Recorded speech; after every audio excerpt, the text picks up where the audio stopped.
Մենք ենք կերտում մեր պետությունը։ Պետությունը պարզապես տարածք չէ։ Պետությունը մարդիկ է։ Մենք ենք մեր արժանինքներով, մեր աշխատանքով, մեր պատասխանատվությամբ։ Քաղաքացի լինելը միայն իրավունքներ ունենալը չէ։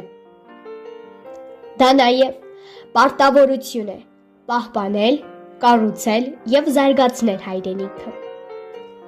Մեր անցյալը մեր ուժն է։ Պատմամշակութային ժառանգությունը մեր ինքնության հիմքը։ Պահպանելով այն, մենք պահպանում ենք մեր պատմությունը, մեր լեզուն, մեր հոգին։ Պետությունը ուժեղ է, երբ քաղաքացին գիտակից է, կա համախմբվածություն, պատասխանատվություն։ Մեզանից յուրաքանչյուրը ունի իր դերը այս մեծ գործում։ Մենք ենք մեր պետությունը, և մեր պետության ապագան մեր ձեռքերում է։